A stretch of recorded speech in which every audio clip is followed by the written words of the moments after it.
안녕하세요. 저는 인천에 살고 있는 46살의 여성입니다. 그 일이 있기 전 평범한 가정주부로 따뜻하고 성실한 남편과 둘이 오순도순 살아가고 있다고 생각했어요. 그런데 남편의 지난 세월이 저를 찾아와 모든 걸 뒤집어 놨죠. 밖에서 낳아온 아이, 그리고 그 아이의 입을 통해 알게 된 충격적인 진실. 그 이야기를 지금부터 들려드릴 테니 부디 끝까지 함께 해주시면 좋겠습니다. 일단 이 이야기의 시작은 어느 날 갑자기 나타난 11살 딸아이부터입니다. 쪽지 하나 달랑 들고 주말 아침 저희 집 문을 두드린 어린아이가 제 남편이 자신의 친아빠라고 했고, 저는 너무나 큰 배신감에 남편과 다툰 후 눈물만 흘리게 됐죠. 물론 이에 남편은 발작을 하듯 반박했습니다.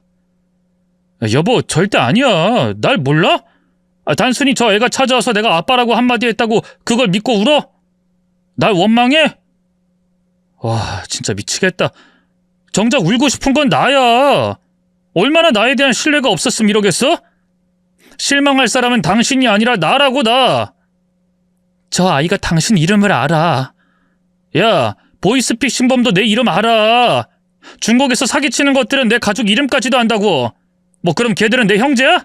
아님 걔들도 내 자식이야? 이름이야. 요 앞에 우편함만 뒤져도 나오는 거고.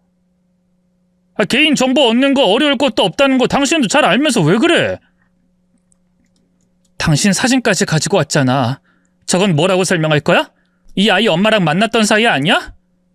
한 번도 본 적 없는 사람은 맞고? 제 말에 남편은 한숨을 쉬더니 머리를 긁었죠. 사귄 건 맞아. 잠깐 만났어.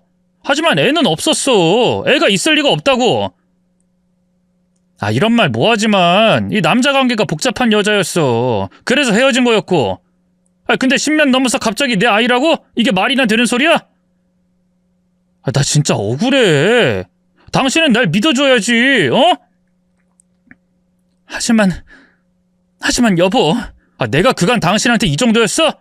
나 당신한테 그건 어떻게 했어? 우리 엄마가 그 지랄을 해도 난 언제나 당신 편이었어. 근데 아침부터 문 두드린 이 어린애 때문에 나한테 배신이니 이런 소리라는 거야?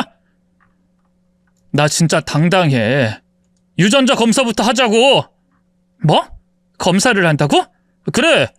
난 당당하니까. 검사 받을 거야. 그땐 당신도 사과해야 할 거고. 저는 그런 남편이라도 믿고 싶은 마음이 있긴 했습니다. 하지만 아니라고, 절대로 아니라고 발뺌을 하는 남편을 보면서도 그 아이와 똑 닮은 인매를 보며 저는 확신했어요. 저 사람 딸이 맞구나 하고 말이죠. 여자의 촉이라는 게 그렇잖아요. 아이의 눈에 확신이 있었고 남편의 얼굴에 드러난 당황스러움을 읽는 게 딱히 어려운 일도 아니었고 말입니다. 실제로 유전자 검사는 총 2곳에서 진행을 했어요. 사설이라고 믿음이 가지 않는다는 이유였지만 결국 2곳 다 친자로 확인이 됐던 겁니다. 때문에 저는 무척이나 힘든 시간을 보내야 했죠. 막말로 헤어진 전 연인에게 자신의 아이가 몰랐을 가능성 충분합니다. 작정하고 여자가 임신 사실을 숨기면 남자가 알아내는 거 어렵다는 것도 이해하죠. 하지만 문제는 아이의 나이가 11살이라는 거였습니다. 남편과 제가 만나기 시작한 게 13년 전이었고 당시 결혼은 8년 차였으니 저와 만나는 도중에 다른 여자와 만났다는 게 문제였어요. 즉, 저를 만나며 다른 여자도 만났다고 볼 수밖에 없었던 겁니다. 심지어 아이의 생일까지 따져보니 저와 결혼을 하려고 하기 직전이었다는 것까지 알 수 있었고요. 그래서 저는 고민 끝에 이혼을 요구했죠. 큰소리치던 남편은 제 앞에 무릎을 꿇더군요. 미안해. 나도 일이 이렇게 될 줄은 전혀 몰랐어. 그때 술을 좀 과하게 먹었고 우연히 만났던 적은 있어. 하지만 정말로 아무 기억도 없었고. 여보, 나 몰라? 언제나 아니라며. 절대로 그런 일 없을 거라며. 나도 당신 믿고 싶었어. 하지만 지금 결과를 봐. 날 만나면서 다른 사람도 만났다는 거잖아. 맞지?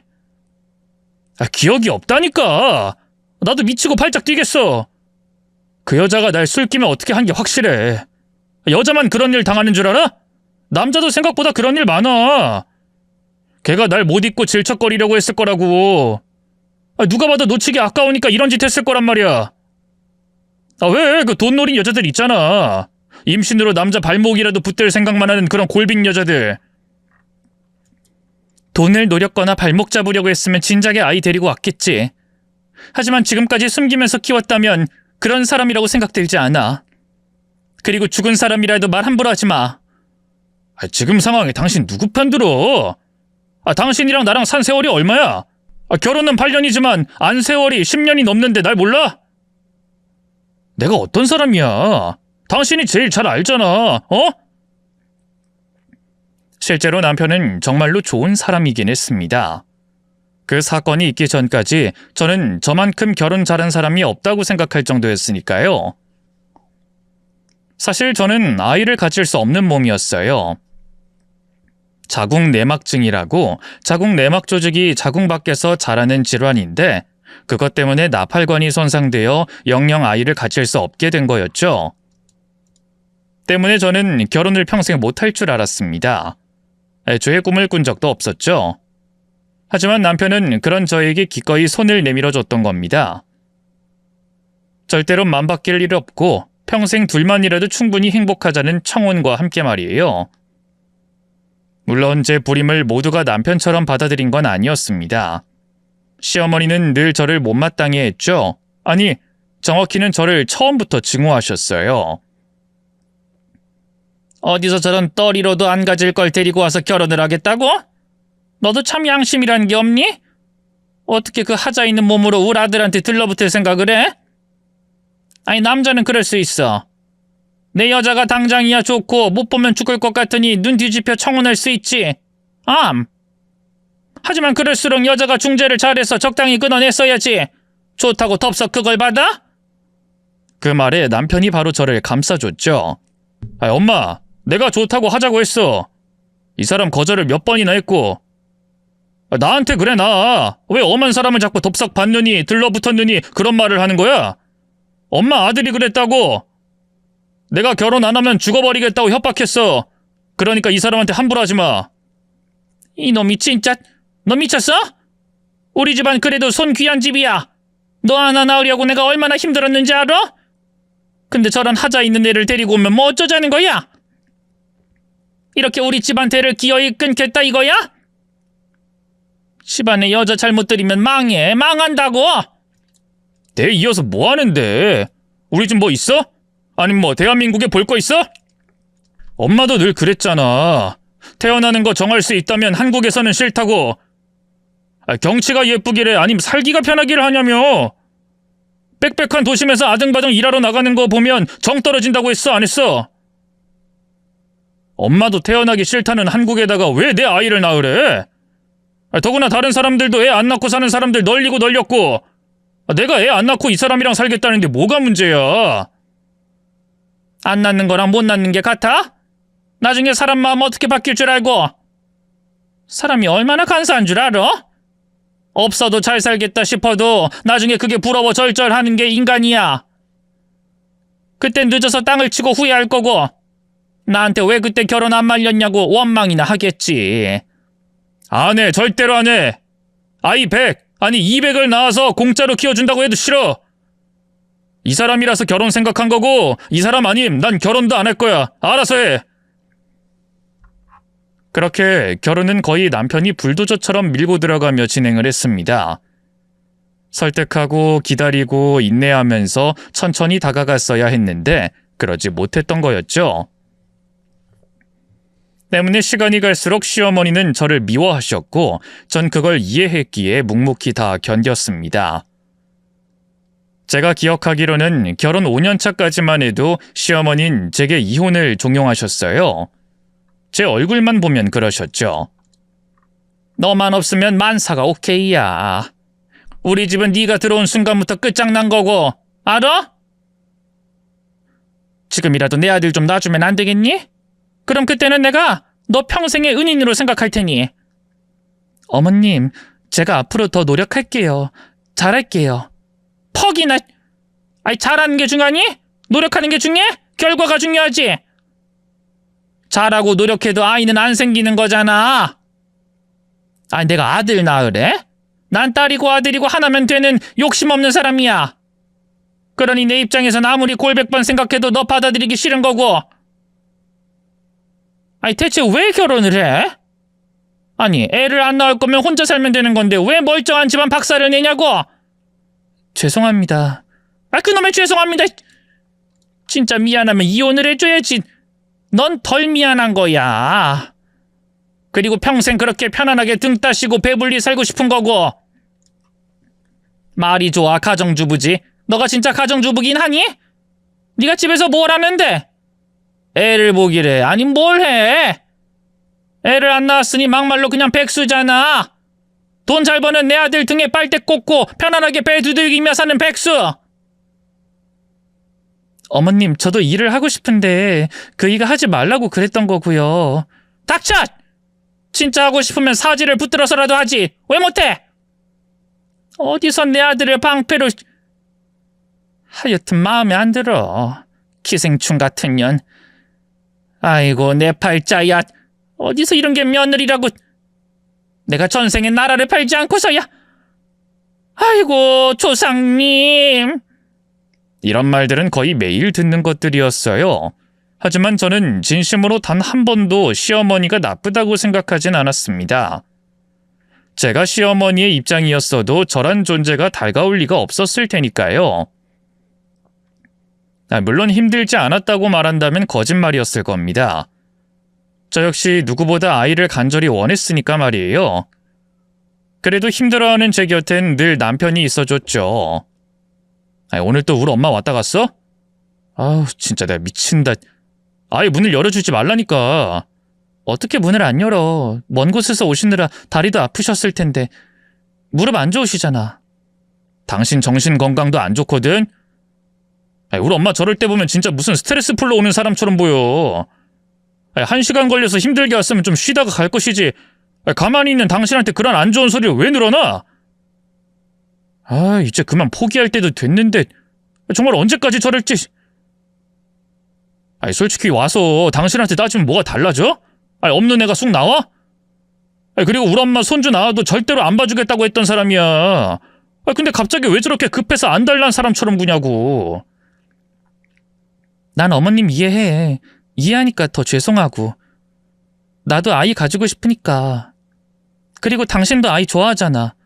아이들 웃는 것만 봐도 좋다고 하고. 좋지. 애들 너무 예쁘고 좋아. 하지만 그보다 더 중요하고 좋은 게 있으니까 당신을 택한 거야. 난 당신이랑 결혼하는 거 단 한순간도 후회해 본 적 없어. 이건 죽을 때까지 그럴 거고. 고마워 여보. 아니야, 내가 더 고맙지. 그리고 진짜 미안해. 내가 엄마한테 따끔하게 다시 말할게. 이런 사람이라면 평생을 함께해도 되겠다. 저는 그렇게 믿었어요. 아마 이런 이유 때문이라도 배신감이 더 컸을지도 모릅니다. 믿음이 너무 컸기 때문에 그 상황을 바로 받아들이는 게 더 힘들었고요. 그나마 다행이라고 할 것은 시어머니가 그 사건으로 인해서 한층 누그러졌다는 거였죠. 제게 미안한 마음이 들어서인지 단순히 아이가 생겨 좋은 건지 그것도 아님 본인도 놀란 건진 모르겠지만 이전과는 달라진 것은 확실했습니다. 친자 확인 결과를 본 시어머니가 제 손을 잡으며 부드럽게 말씀하시더군요. 아가, 일이 이렇게 된 걸 어쩌겠어? 우리 아들이 일부러 그랬겠니? 물론 너 속상한 거 모르지 않는다. 하지만 사건 당사자는 죽어버렸고 뭐 억울해도 밝힐 방법이 없잖니. 아니야? 그렇죠. 하지만 당장 이 상황을 해결을 해야 하고 암만 해야지. 근데 나 너한테 상황 해결해라 마라 그런 일은 안 시킬 거다. 넌 걱정할 거 하나 없다 이거야. 밖에서 나온 자식 거두라는 말도 안 할 거고 가뜩이나 이 일로 놀라서 눈물만 흘리는 너한테 저 애의 존재는 지옥이라는 거 같은 여자로서 모르는 거 아니다. 그래서 내가 아들이랑 상의했고 우리 집에서 맡기로 결정했다. 어머님이요? 저 아이를요? 그래. 뭐 갓난쟁이도 아니고 내가 못 키울 건 뭐가 있어. 10살인가 9살인가 그렇다지? 11살이요. 뭐 어쨌든 내가 알아서 할 테니 넌 걱정도 마라. 우리 집이랑 너희 집이 차로 1시간이나 떨어져 있는데 마주칠 일도 없을 거고. 그럼 이건 없던 일 되는 거야? 한순간의 실수? 뭐 그건 누구나 할 수 있는 거잖니. 우리 아들이 너 하자 있는 거 받아준 걸 생각해. 그리고 그건 말고도 이제까지 너 편안하게 살게 해준 것도 사실 아니니? 그런데 고작 한 번 실수로 배신이니 뭐니 그런 말로 애 속 끓이지 말았으면 한다. 우리 아들도 많이 놀랐어. 너도 알잖아. 그래도 저를 만나면서 다른 여자를 만난 건 확실하잖아요. 아이 그렇겠지. 하지만 기억이 안 난다고 하잖아. 우리 아들이 어디 그런 거짓말할 아이로 보여? 어린 나이부터 열심히 일해서 중견기업의 최연소 임원이 됐어. 그뿐이니? 대학은 얼마나 좋은 곳 나왔어? 너도 알잖아. 연세대요. 서울대 정도는 아니라도 서울서 알아주는 명문대야. 재수도 아니고 바로 한 방에 붙어 들어갔고. 우리 아들이 그런 애라고. 오로지 공부, 일밖에 모르는 바보란 말이야. 근데 여자가 대놓고 술 취한 사람 유혹했는데 그걸 남자들이 버텨? 못 버틴다. 남자란 동물이 그래. 사랑 없이도 얼마든지 여자 만나는 게 남자고. 그냥 육체적으로다가 기억 없으니 정신적으로는 바람 피웠다고 보기도 힘들고. 내 말이 틀려? 넌 그럼 정신적인 바람은 괜찮다고 생각하니? 그건 아니지만. 그래. 오히려 그게 더 나쁘지. 잠깐 실수라고 생각해. 솔직히 말해 이 정도로 완벽하고 좋은 사람 있니? 일이 좀 바빠서 늦게 귀가를 하는 것 말고 흠이라고는 없던 애였고. 그런데 작은 스크래치 하나 난 걸로 너무 몰아붙이지 말라는 거다. 네가 불편한 건 딱 하나. 서류에만 등록하는 정도야. 서류상으로만 너희 둘 아이로 넣는 거 그거 하나. 서류예요? 그럼 애를 버릴까? 그래야 네 속이 좀 후련하겠니? 그럼 그것도 난 찬성이다. 아니요. 절대로 그런 거 아니에요. 알겠어요. 일단은 그렇게 할게요. 당시 그때까지만 하더라도 남편을 다 용서한 것은 아니었습니다. 하지만 아이만은 받아주는 게 도의적으로 옳다고 생각을 했죠. 저 역시 부모님이 일찍 돌아가셨고 그때 친척집을 떠돌았던 기억이 있기도 했거든요. 해서 서류로는 저희 아이로 넣어두고 시어머니가 키우기 시작했습니다. 그렇게 몇 달이라는 시간이 흘러 그 아이의 존재를 잊어버렸고 혼자서 겨우 마음을 추스르고 있었죠. 어떨 때는 괜찮다가도 한 번씩 욱하고 차오르는 배신감 때문에 저에게 시간이 필요했거든요. 그런데 마침 시어머니의 생신이 다가오면서 저는 남편과 함께 시댁으로 향하게 됐던 겁니다. 운전을 하면서도 제 눈치를 살피면 남편이 이러더군요. 걱정 안 해도 돼. 엄마가 다 알아서 잘 처리했다고 하더라고. 잘 처리했다니? 뭘? 걔 말이야, 걔. 걔가 뭐야? 이름 있잖아. 당신 앞에선 부르기 싫어. 그리고 당신도 힘들겠지만 나도 마찬가지야. 갑자기 나타난 애한테 부성애가 솟구치는 일도 없을 거고. 그러니까 여보, 우리 이전처럼 재밌게 살자. 어? 이만 그 아이에 대한 기억은 있고 우리끼리 좋았던 그때로 말이야. 내가 잘할게. 아이에게 미안한 일이지만 저는 남편이 선을 잘 그어주고 있어서 한편으로는 마음이 좀 풀어졌습니다. 아이에 대한 무심함이 꼭 저에게 하는 진심 어린 사과처럼 느껴졌거든요. 그런데 막상 시댁에 가니 이건 아니다 싶은 생각이 들게 됐죠. 잘 처리했다는 말이 아이를 방 밖으로 나오지 못하게 만들었다는 건지 몰랐으니까 말입니다. 저희가 식사를 하는 동안 아이가 방 안에만 내내 있었는지 화장실이 급해 뛰어나오게 되었고 거실에 있던 저와 마주친 거였죠. 놀라서 눈이 2배는 커진 아이는 당황하며 고개를 숙이고 화장실로 뛰어가더군요. 이내 그 아이가 쭈뼛거리며 화장실에서 나왔을 때 시어머니는 소리를 꽥 질렀습니다. 넌 그거 하나 못 참아? 아까 다녀오라고 내가 말했지? 도대체 애미고 자식이고 참는 법을 몰라서 어쩌니? 그래, 핏줄 어디가? 내 아들 발목 붙들려고 애부터 싸지른 년의 딸년한테 내가 뭘 바래? 에휴, 오랜만에 기분 좋게 생일상 받았는데 저것 때문에 다 망쳤어. 죄송해요, 할머니. 할머니? 내가 왜 네 할머니야? 지금 누구 앞에서 할머니래? 어디서 저런 눈치 없이 덜 떨어진 게 나와서... 야, 너 지금 상황 파악이 안 돼? 네가 멀쩡한 가정 깨트릴 뻔했어, 알아? 얼른 들어가서 나올 생각도 하지 마. 아우, 내가 저 꼴을 언제까지 봐야 하는지 원. 시어머니는 그 뒤에도 한참을 그 아이 욕을 하셨습니다. 마치 저 들으라고 하는 것처럼 일부러 더 과장하는 것 같기도 했죠. 식사 예절이 없다는 둥, 젓가락질도 제대로 못해 가정교육 수준이 보인다는 둥, 애가 음침하고 이상한 성격이라고까지 하시더군요.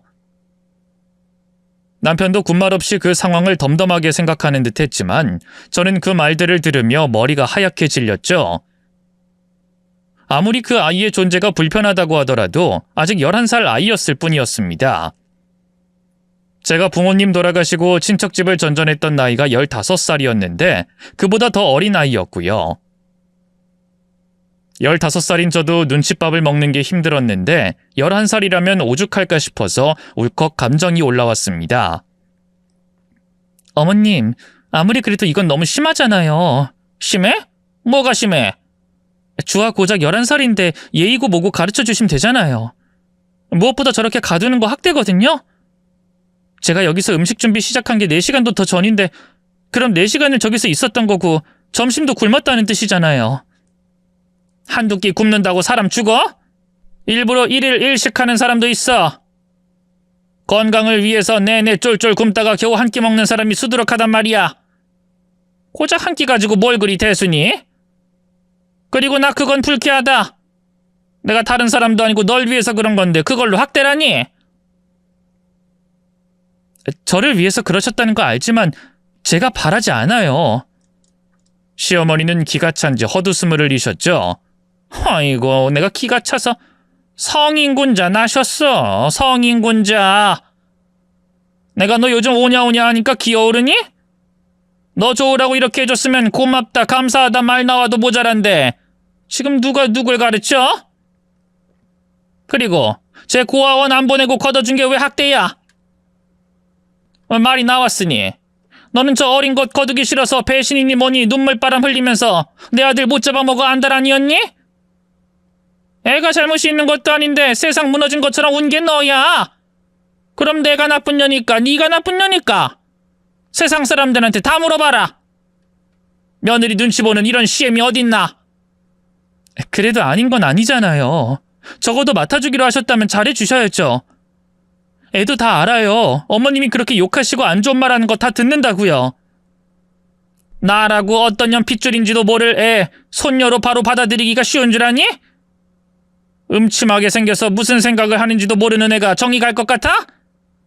나도 괴롭고 나도 힘들다 이거야. 말년에 내 팔자가 왜 이렇게 더럽게 꼬였는지. 며느리라고 하나 있는 건 하자 있어 애 못 낳고 어디서 뒤진 골빈년은 우리 아들 앞길 막아서니 나도 답답해 미치겠다고. 어머님 골빈 그런 말씀도 하지 마시고요. 그래 그렇게 잘나고 대단한 네가 나한테 그런 말할 자격은 있어? 적어도 나한테 애 양육법에 대해서 뭐라고 할 거면 네가 키우면 되겠네. 뭐 키울래? 그럼 내가 잘못했다고 하마. 저는 그 짧은 순간 별의별 생각이 다 들었지만 이내 결심을 했고 입을 열었습니다. 제가 키우죠. 제가 맡아서 전적으로 키우겠다고요. 반은 오기였어요. 하지만 나머지 절반은 진심이었죠. 솔직히 이전에 저는 시어머니가 하도 손주 이야기를 하셔서 아이를 잘 키우실 거라고 믿고 있었습니다. 매번 자랑하는 울 아들 이야기만 들어도 저보단 훨씬 잘 키울 거라고 말이죠. 또 제 앞에서는 그렇게 해도 뒤에서는 어느 정도 오냐오냐 해줄 거라고 믿었어요. 하지만 저와 그 아이가 눈이 마주친 순간 저는 바로 깨달았죠. 긴장감과 불안함에 주눅이 든 바로 그 눈 말입니다. 그 눈은 결탄코 사랑받은 아이가 가질 수 있는 눈빛이 아니었고 이전에 저와 너무 닮아 있었죠. 그래서 마음이 더 갔고 밖에서 나온 자식이라고 하더라도 시어머니보단 잘 키울 수 있을 것 같아서 결심했던 겁니다. 그렇게 저는 그날 아이의 손을 이끌고 저희 집으로 데리고 오게 됐어요. 물론 남편은 그 자체를 몹시 걱정했습니다. 지금이라도 다시 생각해보자. 엄마한테 잘 말해보면 당신 자식이야. 근데 그런 취급을 받고 있는데 뭘 더 잘 말을 해? 애가 가엾지 않아? 애보다 난 당신이 더 중요하니까. 인생에는 늘 우선순위라는 게 있어. 난 저 아이보다 당신이랑 앞으로 살아갈 결혼 생활이 더 중요해. 계속 눈에 보이면 당신 지금처럼 나한테 거리 둘고 뻔하잖아. 생각 안 하려고 해도 주아 볼 때마다 내가 바람 피웠다는 게 당신 가슴을 찔러댈 테고. 당연히 나도 마음 안 좋아.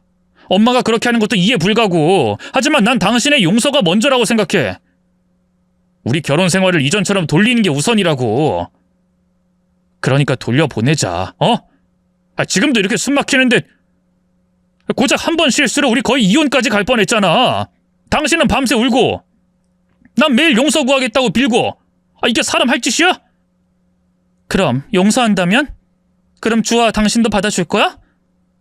남편은 제 발언에 놀랐는지 말을 더듬었습니다. 진심이야? 그 말 진심 맞아? 그냥 해본 거 아니고? 진심이야. 나 당신 용서할 거야. 실수라는 것도 받아줄게. 기억 안 난다는 말도 믿을 거고. 그러니까 주아한테 그러지 마. 좋은 아빠 되줘. 날 위해서라고 생각하고. 제 말에 남편은 제 손을 잡더군요. 알았어. 하지만 언제라도 힘들면 말해. 나도 최선을 다해 볼 테니까. 한 가지 다행인 것은 주아를 봐도 그 아이가 밉지는 않다는 거였습니다.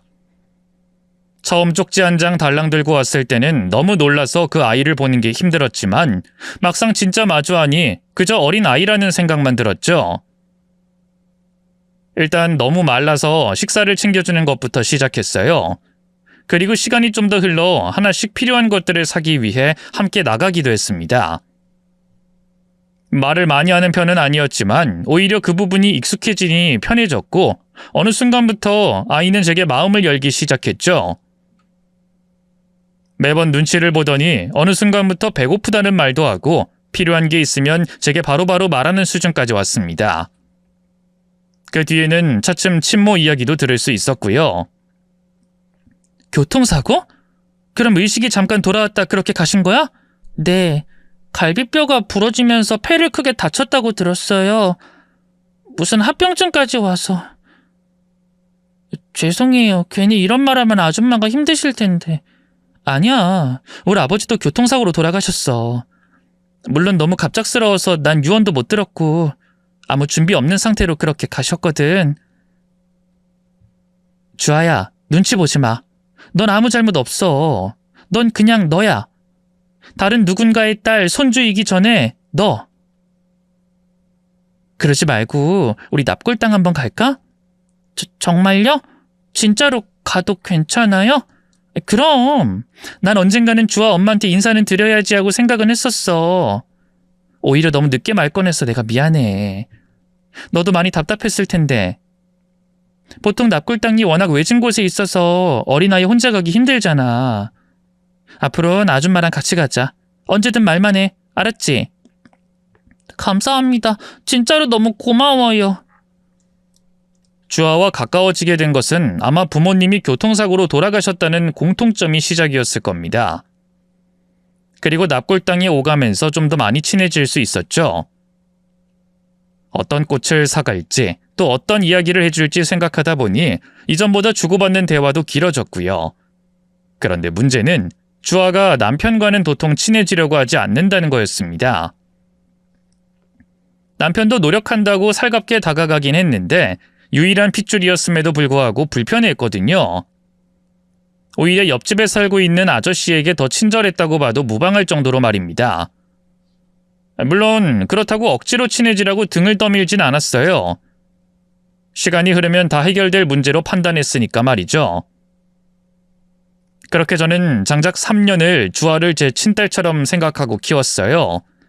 더구나 남편의 과거도 다 받아들이고 용서했죠. 그렇게 약간은 어설프긴 해도 모든 게 제자리를 찾아가고 있을 때였습니다. 하루는 주아와 함께 영화를 보고 있는데 얼마 떨어지지 않은 곳에서 남편이 한 여자와 영화를 보고 있는 걸 발견했던 거였죠. 출장이라며 짐까지 다 싸고 이틀 전에 나갔기에 저는 바람이라는 걸 확신하게 되었습니다. 저는 바로 남편에게 향했고 남편은 하얗게 질려 아무 말도 못하더군요. 너무 큰 충격을 받아서 그 자리에서 도망치듯 나왔고 주아는 다리에 힘이 풀려 제대로 걷지 못하는 저를 부축까지 해줬죠. 그날 저녁 남편은 집으로 돌아와 제게 말했어요. 오해야. 진짜로 오해라고. 그때 영화를 보고 있었던 건 하도 직원이 부탁을 해서. 또 오해? 또 오해라고? 저번엔 실수고 이번엔 오해? 출장 간다며. 일주일은 걸릴 거라며. 그래놓고 오해? 어쩜 사람이 그렇게 뻔뻔해? 거짓말도 성의가 있어야지. 출장이 빨리 끝났어. 그게 다야. 나도 바로 오려고 했고. 당신이 뭐 알아? 회사 돌아가는 사정을 당신이 나보다 더 잘 아냐고. 막말로 내가 그 여자랑 뭘 했어? 끌어안고 있기로 했어. 입을 맞추고 있었어. 아무것도 안 하고 그냥 영화 본 거. 그걸로 사람을 이렇게 잡아? 그래? 그럼 나 회사에 전화해봐? 그럼 확실해지겠네? 제가 전화까지 하려는 신용을 하자 남편은 결국 이실직고를 하더군요. 잠깐! 그래, 잠깐 관심 가서 영화 봤어. 왜? 뭐? 관심? 지금 그걸 말이라고 하는 거야? 미쳤어? 지겨워. 당신도 적당히 해. 밖에서 나온 자식도 받아줬으면서 여자랑 영화 하나 본 걸로 그렇게까지 해야 해? 내 능력의 학벌에 나 좋다는 여자가 들러붙는데 어쩌라고? 나라고 뭐 그러고 싶어 그래? 영화 좀 보여달라고 난리를 부려서 그냥 같이 간 게 죄야? 당신 나랑 결혼했어. 그거 잊었니? 유부남이라고 당신. 오히려 요즘 어린애들은 그런 걸 좋아해. 가볍게 만나고 자기한테 결혼해달라고 질척거리지 않을 남자한테 관심 간다 하더라. 당돌하게 영화 보자 밥 먹자 하길래 나도 좋게 거절했었어. 그런데도 하도 끈질겨서 한번 본 거라고. 일주일간 출장 간다고 했잖아. 고작 영화 한 번이 일주일이 필요해? 근데 그게 바람이 아니라는 거야? 우길 걸 우겨! 남편은 본인이 생각해도 억지고 핑계라는 걸 아는지 한숨을 푹 쉬었죠. 그래, 앞뒤가 이상하긴 하지. 나도 인정해. 근데 뭐? 당신이 뭘 할 수 있는데? 이혼할 거야. 당신이란 인간 더는 못 믿어. 이혼할 거라고. 참나, 이게 이혼 사유가 될 거라고 생각하니? 이제까지 오냐오냐 참고 있던 건 모르고 막말로 내가 걔랑 뒹구는 거 봤어? 영화 본 걸로 이혼? 너 머리는 장식으로 달고 다녀? 세상 사람 자꾸 물어봐라. 영화 한 편 본 걸로 바람 운운하는 여자가 있는지. 너 그거 병이야, 병. 의부증.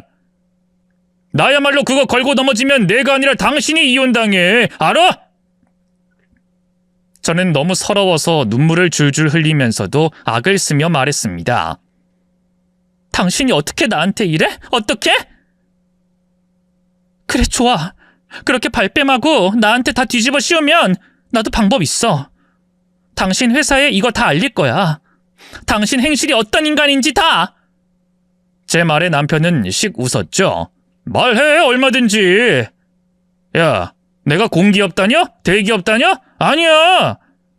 다른 회사는 개인 사생활, 품위 어쩌면서 계집들 징징거리는 소리에 귀를 기울여 줄진 모르지만 우리 회사는 아니거든? 내 주변에 첩 애인 데리고 사는 영감이 얼마나 많은 줄 알아?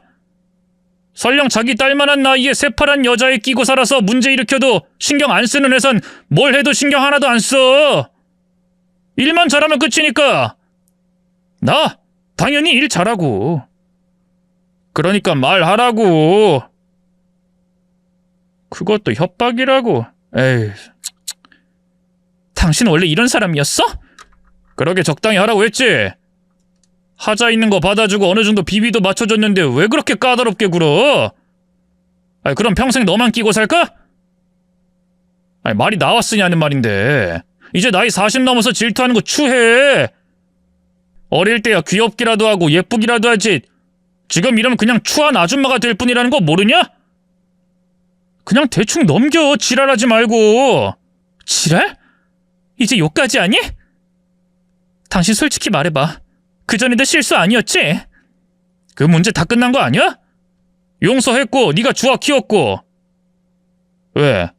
이게 안 되니까 그 문제로 이번에 또다시 걸고 넘어지시겠다? 아니, 이제 주아 가지고 그런 짓 안 해. 내 딸이니까. 내 딸? 웃긴다 진짜. 진짜 딸도 아니면서. 그래, 솔직히 인정할게. 실수 아니었어. 꺼진 불도 다시 보자는 것처럼 헤어진 여자랑도 한 번은 다시 본다는 게 내 철칙이야. 비교해보고 누가 좋을지 선택을 하는 게 왜 나빠? 인생은 한 번이니 신중해야지. 됐냐? 뭐 이제 좀 속이 후련해? 근데 나도 그년이 애새끼 가진 건 진짜 몰랐어. 알았으면 진작 내 선에서 처리했을 거니까. 다 말했으니까 우리 앞으로는 좀 서로 터치하지 말자. 어? 진짜 미쳤구나. 이혼해. 이럴 거면 왜 나랑 살아? 편안하게 그냥 살면 되는 거잖아. 미쳤어? 결혼 10년 하고 이혼하면 나만 손해야. 솔직히 내 재산 반 갈라주기 싫고. 그러니 내가 다 쓰고 죽을 때까지 너랑 이혼 못해. 너도 하자 있고 나도 하자 있고 그걸로 땡. 우리 서로 그렇게 살자고. 내가 대신 너 안 굶기고 생활비도 주잖아. 그거면 충분히 좋은 조건 아니야? 차라리 가정부로 여기서 일한다고 생각해. 사랑 그런 거 기대 말고 적당한 선 지키면서 동거하는 거라고 생각하라고. 남편의 소름 끼치는 태도에 저는 이혼을 마음먹었습니다. 충격을 덜어내고 난 뒤에는 남편의 뒤를 밟기도 했죠. 하지만 그게 말처럼 쉽지가 않다는 거였어요. 머리가 좋은 사람이라서 그런지 제가 자신의 뒤를 밟고 있다는 걸 이미 다 아는 눈치였습니다. 마치 사람을 약이라도 올리는 것처럼 제가 있는 쪽을 보면서 손을 흔들기도 했거든요.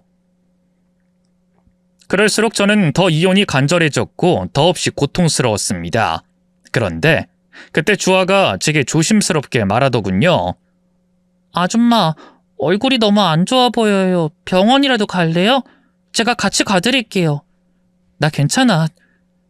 근데 또 아줌마야? 우리 전에 약속했잖아. 엄마라고 부르기로. 내가 주아 진짜 엄마 되어주겠다고 약속했고.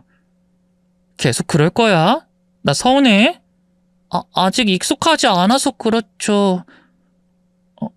엄마, 지금 고민하는 거 아빠 때문에 그러죠? 계속 이혼 안 해주겠다고 그래요? 근데 엄만 진짜 이혼하고 싶은 거 맞아요? 사실 이전부터 힘들었었어. 그래도 남편 하나 믿고 지금까지 시어머니 구박 견디며 살았고. 너도 조금은 알잖아, 어머님 성격. 근데 남편이 저런 본성을 숨겼다는데 더 살아 뭐 하겠어. 이혼하고 너랑 같이 그냥 속 편하게 살고 싶어. 너도 엄마 따라갈 거지? 네? 물론 저도 그러고 싶은데. 주아가 또 제 눈치를 보는 것 같아서 저는 머리를 헝클어뜨리며 웃었죠. 싫다고 하지 마. 억지로라도 내가 데리고 갈 거니까. 너한테도 이런 모습 보이기 싫어서 얼른 이혼하려고 노력은 하는데 쉽지가 않네. 증거가 전혀 없으니 그때 사진이라도 찍어둘걸. 아니지, 영화 본 걸로 이혼하긴 그렇겠지? 진짜 어쩌면 좋을지 모르겠다. 엄마, 저 때문에 이혼한다고 하면 간단하잖아요. 이혼 사유 안 될까요? 이미 내가 널 딸로 키우는데 이제 와? 그리고 너한테 상처 주기 싫어. 넌 그냥 내 딸이야. 무엇보다 너 때문에 이혼했다는 건 거짓말이잖아. 공개가 되지 않는 사유라고 해도 억지로 그걸로 이야기 지어내서 이혼하기 싫다. 엄마는 무조건 새로운 증거 찾을 거야. 엄마, 실은 저한테 좋은 방법이 있어요. 저희 친엄마가 남겨준 게 있거든요. 뭘 남겨줘? 그게 무슨 말이니? 실은 친엄마가 아빠의 비밀을 하나 알려줬어요. 돌아가시기 전에 혹시나 모를 상황에 대비해서 저한테 협박할 수 있다는 수단으로 쓰라고 했고요. 그래서 이제까지 말 못했어요. 너희 친엄마가 너한테 아빠를 협박하라고 했다고? 네, 저희 친엄마는 아빠가 어떤 사람인지 이미 다 알고 있었거든요. 주아는 자신의 친모에게 들은 이야기를 제게 해줬습니다. 그 여자 역시 남편과는 꽤 오래 만난 사람이라고 했어요. 진심으로 결혼까지 생각할 정도로 사이도 좋았으나 딱 한 가지 맞지 않는 게 있었다고 합니다. 바로 아이를 가지는 부분이었죠. 여자는 아이를 가지고 싶어 했고 제 남편은 그 반대였다고 하더군요. 제가 알고 있는 것과는 달리 아이라면 질색을 했다고 합니다. 그래서 그 이유로 둘은 결혼까지 이어지지 못하고 헤어지게 된 거라고 했죠. 그 다음에 바로 저를 만나게 된 거였고 저를 만나면서도 종종 그 사람과 밀회를 이어갔다고 하더군요. 그러다가 주화가 생겼고 여자는 임신 사실을 알자마자 제 남편과 연락을 끊었답니다. 저희 엄마가 이야기하기로는 아이를 가진 걸 알았다면 계단에서 떠밀었을지도 모를 인간이라고 했어요. 그리곤 제게 미안하다면서 친인척 하나 없어 그런 인간한테 가게 해서 미안하다고, 정 힘들면 협박이라도 해라 그렇게라도 하라고 저한테 비밀을 알려준 거고요. 내 남편에 대해서 난 정말 몰랐구나. 날 감쪽같이 속였어. 나랑 결혼한 이유도 내가 아이를 못 가지는 여자였기 때문이었던 거고. 아니 도대체 왜 엄마 말론 무언가를 책임지고 싶지 않아 한다고 했어요. 아이라는 존재가 걸림돌이라고 생각하는 인간이라고. 그래서 저 아빠가 무서웠어요. 저를 계단에 떠밀 것 같고 실제로 절 보는 눈빛도 무서웠고요. 저 아줌마, 아니 엄마 아니었으면 여기서 버티지 못했을 거예요. 저는 그런 말을 하며 쓸쓸한 눈빛을 한 아이를 끌어안아 줬죠. 아무리 유언이라고 하지만 그 어린아이가 듣기엔 너무나 무거운 말들이었습니다. 애초에 들어서도 들을 필요도 없는 말을 가슴에 담고 있었다니 마음이 찢어지게 아팠죠. 그런데 딸아이는 울지 않았습니다. 엄마, 제가 울 친엄마는 못 지켰지만 엄마는 지킬 거예요. 이번엔 반드시. 아빠 비밀은 학력 위조예요. 우리 그걸로 이혼도 하고 돈도 받아요. 학력 위조? 그게 무슨 말이야? 할머니가 늘 자랑하던 그 연세대 가짜라고요. 우리 엄마가 아빠가 학력 위조해서 취업한 걸 오래전부터 알고 있었거든요. 근데 사고 나고 몇 번 죽을 고비 넘겼던 엄마가 뒷조사를 했는데 그 회사에 아직도 다닌다고 하니까 그걸로 협박하라고 했고요. 그게 진짜니? 정말 그래? 네, 서류 위조해서 들어갔다고. 회사에 그거 말하면 바로 잘리잖아요. 저 뉴스에서 학력 위조 문제로 난리 난 거 봤어요. 그거 생각보다 심각한 문제라고 들었고요. 맞죠? 그래, 정말 그럴 거야. 그거면 충분히 이혼할 수 있겠어. 저는 바로 그날 남편에게 그 비밀을 말하며 이혼을 요구했습니다. 처음에는 이전과 다름없이 발뺌을 하더니 회사에 연락을 해서 제대로 알아봐도 되겠냐는 말에 꼬리를 내렸죠. 결국 남편은 이혼을 하는 것에 동의를 했습니다. 함께 산 세월이 있으니 당연히 재산의 절반을 내어놓겠다고 했고요. 하지만 딸이 끼어들어서 저 대신에 말을 했습니다. 재산 분할이야 당연한 거고 위자료도 따로 주셔야죠. 어린애가 어딜 어린이 말하는데 끼어? 저리 안 꺼져? 제가 학력 위조한 증거 가지고 있어요, 아빠. 그러니까 저도 낄 자격 충분하죠, 아빠. 아빠 듣기 싫어 죽겠네. 알았으니까 입 다물어. 아빠 소리 좀 하지 말고. 싫어하니까 더 하는 거거든요, 아빠? 적어도 2장은 주세요. 위자료로. 솔직히 아빠가 아이 가지는 거 싫어하면서 엄마 애 못 가진다고 할머니가 좀 구박했어요? 그러니까 주시라고요. 정신적, 육체적 싹 다 해서 큰 거 2장이요. 싫다면 내가 왜? 가뜩이나 이혼하기 싫은데 뭐하러? 그럼 제가 말하는 수도 있어요. 못할 것 같아요? 저 엄마 딸이지만 아빠 딸이기도 해요. 임원이라는 위치도 있고 사생활에 관대한 회사라고 해도 학력 위조는 다를 텐데요. 그거 범죄잖아요. 자칫하면 고소도 당할 수 있고. 남편의 얼굴은 그야말로 터지기 일보 직전이었죠. 그럼에도 딸은 굽히지 않았고 결국 남편은 인상을 쓰면서도 결국 굽힐 수밖에 없었습니다. 알았어. 큰 거 2장이면 2천 주면 되잖아. 준다고 줘. 됐냐? 어머 2천이요? 그거 받으려고 협박하겠어요? 2억이요. 2억은 주셔야죠. 아님 저 일러요. 이 미친년이. 남편은 때릴 것처럼 주먹을 쥐었고 저는 바로 아이를 감쌌지만 아이는 그런 제 팔을 뿌리치고 이를 악물고 말했습니다. 때려요. 폭행으로도 넣어버릴 테니까. 아동학대까지 싹 다 걸어서. 아우 이걸 그냥 미친. 그래 그까짓 거 준다. 하지만 둘 다 명심해. 2번은 없어. 만약 이 일로 또 한 번 협박하면 그땐 너네 내가 죽일 거야. 못할 것 같아? 싹 다 불질러서 다 태워 죽일 거라고, 알았냐? 망할 꽃뱀 같은 년들. 저는 손을 덜덜 떨고 있었지만 딸은 그런 제 손을 꽉 잡아줬어요. 결국 얼마 안가 이혼 절차가 진행됐죠. 그 과정에 이혼 사실을 뒤늦게 알게 된 시어머니도 가만히 있진 않았습니다. 하루는 제가 딸과 함께 짐을 챙기고 있을 때 저희 집으로 뛰어들어와 제 머리채를 잡고 뜯기 시작했죠. 딸은 그런 시어머니의 머리를 몇 대나 때리며 절 보호했고요. 시어머니도 어린애에게 맞고 놀랐는지 입술을 파르르 떨면서 소리를 질렀습니다. 이년이 지금 누굴 때려? 감히 날 때려? 너 지금 누구 편 들어? 난 이 할미야, 할미! 언젠 그 소리 듣기 싫다면서요. 우리 엄마 때리니까 저도 때렸어요. 왜요? 독한 년, 못된 년, 지혜미 닮아서 아주 천박하기 짝이 없는 년. 그런 할머니는 아빠랑 똑같아요. 근데 할머니 그거 아세요? 아빠는 자기 친자식도 싫어하는 인간이라는 거. 제가 뱃속에 있을 때도 죽이지 못해서 안달이었던 게 아빠죠. 아이가 싫어서? 단순히 아이를 안 좋아해서? 아니요. 자기가 책임져야 할 뭔가가 있는 게 죽어도 싫어서라고 하더라고요. 그게 무슨 뜻인지 아세요? 이게 뭐라고 짓거리는 거야 지금? 할머니가 지금보다 더 늙고 병들면 부모라고 해도 책임지기 싫어질 인간이란 뜻이죠. 즉 계단에서 밀어서 죽일 수도 있는 사람이 바로 할머니 아들이라고요. 그러니 부디 조심하세요. 아픈 거 있으면 꼭꼭 숨기시고 노후는 혼자서 준비하셔야 할걸요? 이 망할 년이 어디서 그런 말 같지도 않은... 그래, 이게 너 때문이야. 너 때문에! 시어머니는 제 딸의 머리채도 잡으려고 했지만 그땐 저도 가만히 있지 않았습니다.